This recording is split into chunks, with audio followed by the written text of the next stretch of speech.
something different. I've never done a reaction video before, but someone told me that this Michael Jordan highlight video was the best highlight video that was put together. And I haven't seen a whole bunch of Michael Jordan highlight videos, but I hear this one is supposed to be like the best of the best. So I'm gonna react to it. First time doing a reaction video. If you haven't already subscribed to the channel, go ahead and do that now. We got a lot of content that's gonna be coming our way, and of course, we got a lot of different podcasts on this channel as well. And if you're not already subscribed to the Man Down Podcast and Spotify, iTunes, Google Podcasts, do so right now. It's a hot podcast. We do a lot of sports debate on there. It's a really good podcast. So go check that out. But let me go ahead and get started on this MJ highlight reel that's supposed to be the best. We'll see.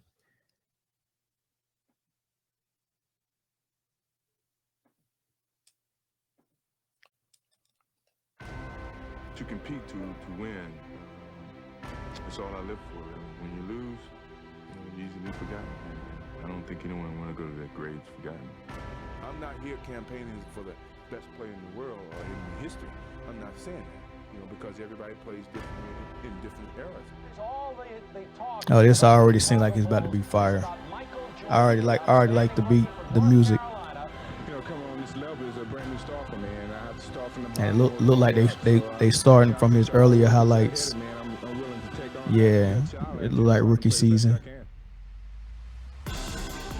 Yeah, I like this. I like this music.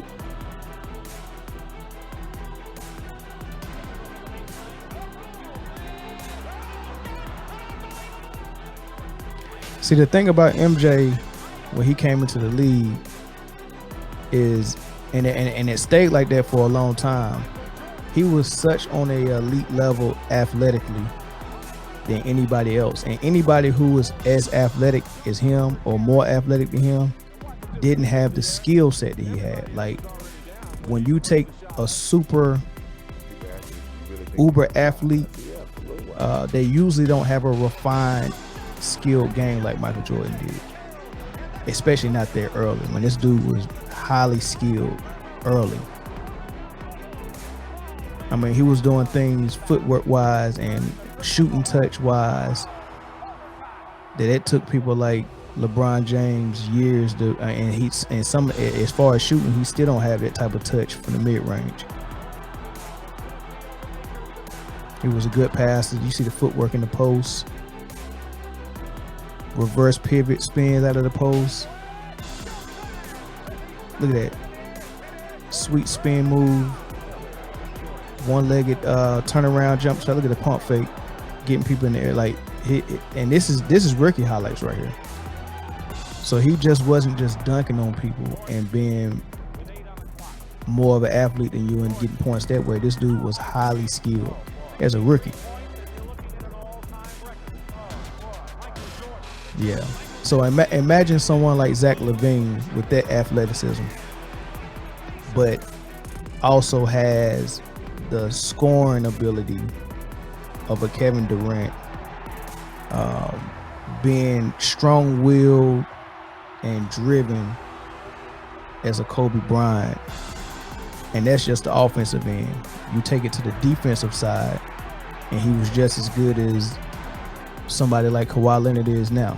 So this dude was your best offensive threat and a lockdown defender all in one guy. Super skilled and super athletic. And that was unfair. It was unfair to him, kind of. Look at that.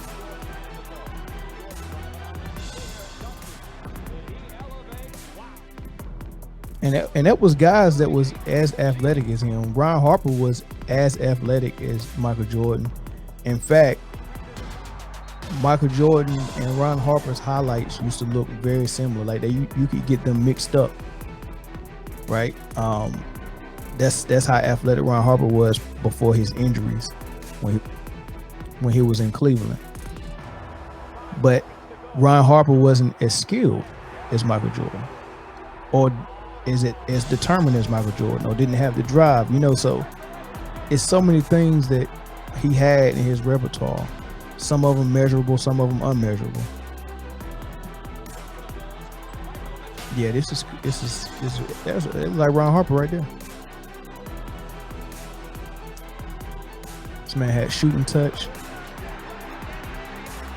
It's Ron Harper again. That's the defense I was talking about. When I play basketball, I don't play conservative. I play all out.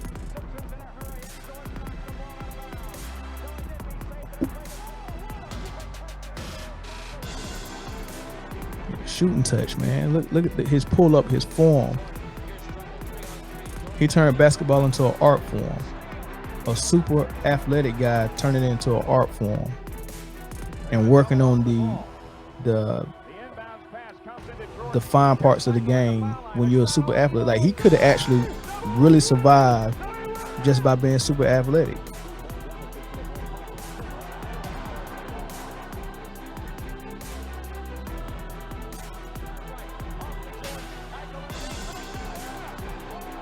Shooting touch.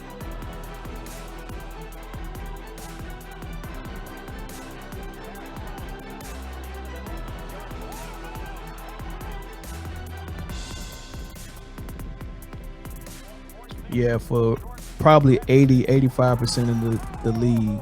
And I get it. A lot of people always say he played against plumbers and all that stuff. And, early on, you see the Craig Elos right there. You see Muggsy there.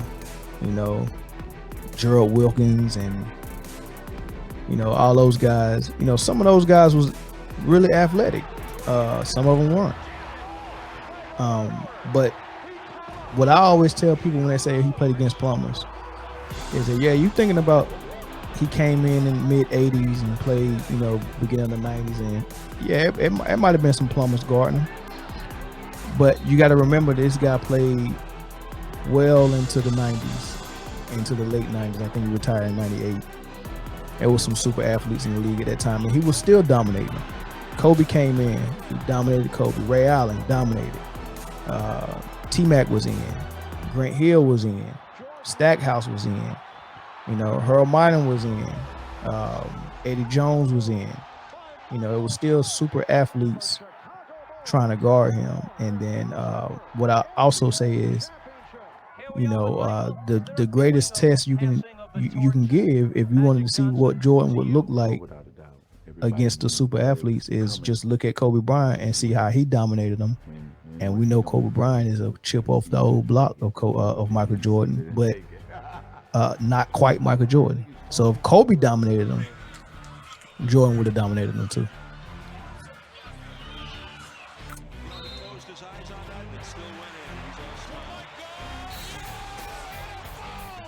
See, now we're getting into, we was looking at his rookie and sophomore highlights. Now we're getting into some of the championship years.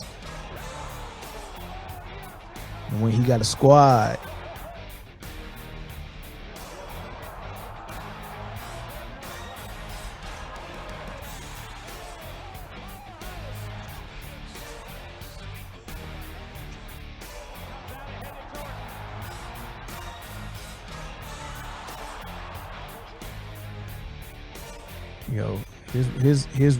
His game reversing, finishing on the other side of the rim.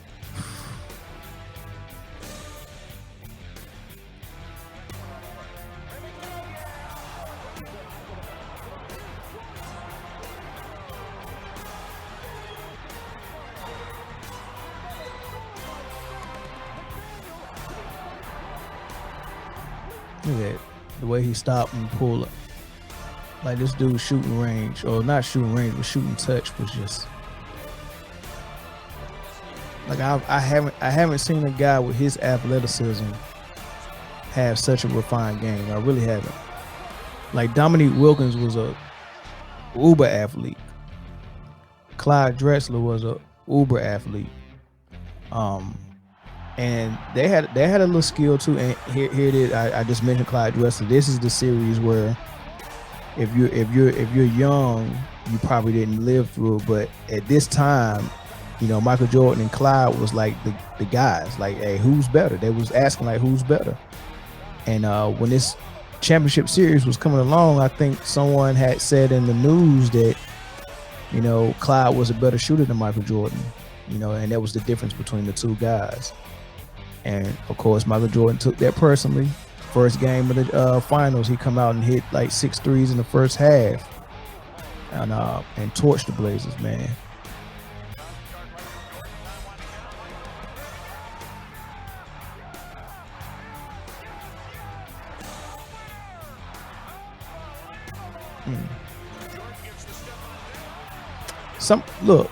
Somebody in the comments tell me what was the weakness in Michael Jordan's game. What was the weakness? I think the closest thing to a weakness that he had, or that most people say that was his weakness, was 3-point shooting. And he shot around 33-34% for his career, which is average. So I wouldn't call it a weakness, but I would say it probably was the least utilized part of his game. He didn't shoot a lot of threes.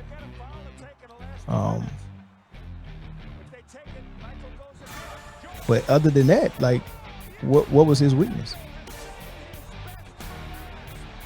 Like, when I look at other guys that want to be in the discussion with Mike, you know, you can point to several weaknesses. You can point to their post game. You can point to their effort on defense at times. You can point to their free throw shooting. These like actual weaknesses. You can point to their mid-range shooting. Their footwork is robotic. You know, things like that. You talking about footwork? Look at this. This dude was so polished, so skilled, so athletic, so smart, so determined. And he carried that on the defensive end as well. There's literally no weaknesses with this guy.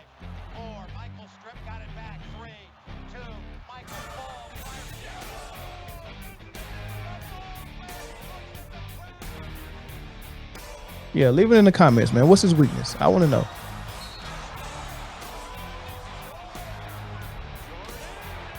I don't even think Kobe had weaknesses.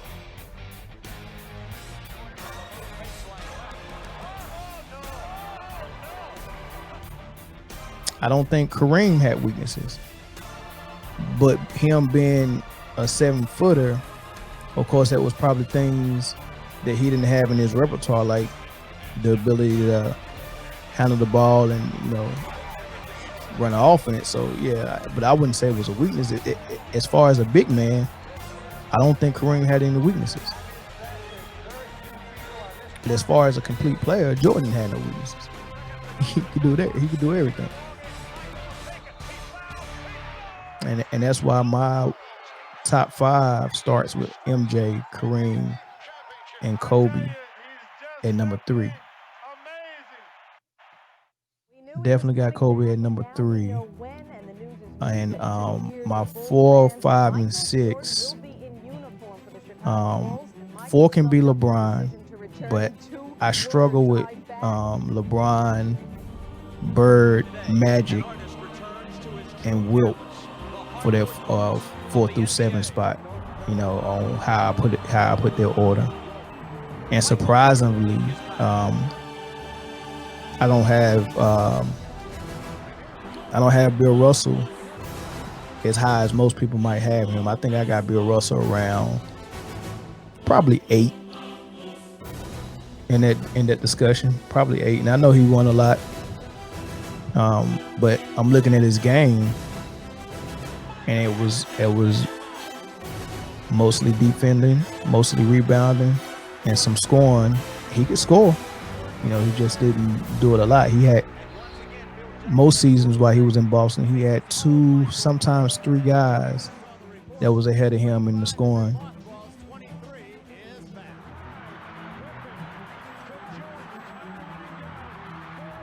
Look at this dude, man. They tried everything on him. You know, it was kind of how like LeBron is right now, with him being 6'8", 6'9", 270. There's nobody that's 6'8" or 6'9". Well, I ain't gonna say nobody, not many people that's 6'8" or 6'9" in the league that's also as athletic as LeBron.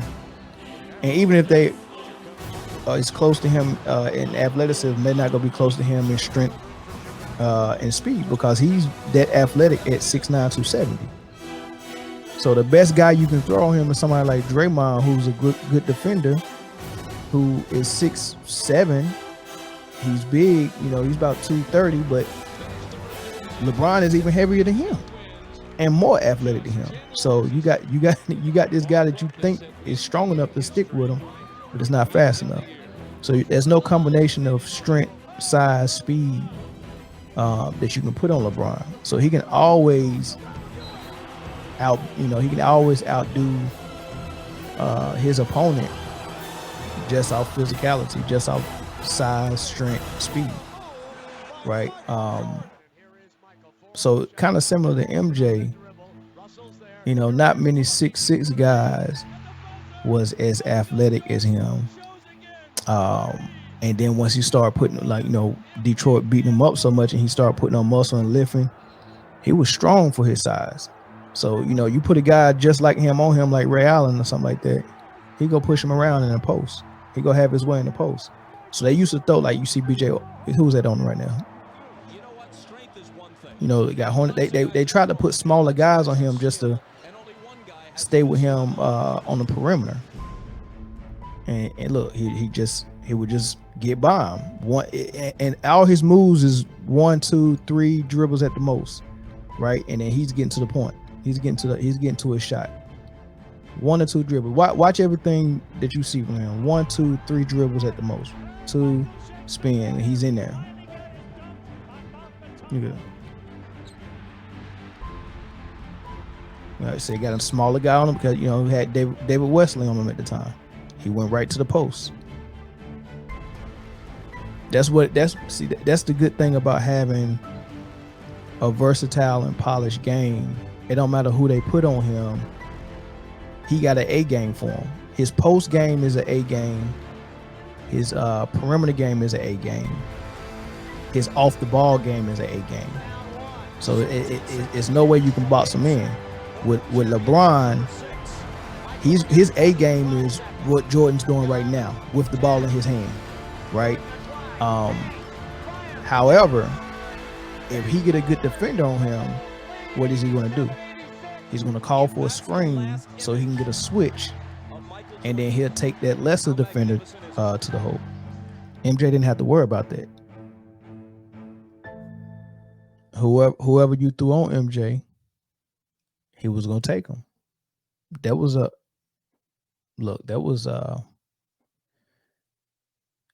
really a good. I like it. That was good. I don't know if it was the best, but that was pretty good. I appreciate whoever sent that to me to watch. But yeah, it was good. Good highlight reel. I like how they came from start to finish. His last shot with Utah. But yeah, like I was saying, you put a small guy on that's quick enough, his post game is just as good as his perimeter game, and his off the ball game is just as good as his post and his perimeter game. So he had like 3 A games he can throw at you. There's no fall off with you trying to force him to do one thing or the other. You still getting that A game. If you force LeBron to be in the post most of the game, it ain't gonna be his A game. And he's a great player, so he's still gonna give you some points, but he's more comfortable at the top of the key with the ball in his hand, calling for a screen and coming downhill with a head full of steam.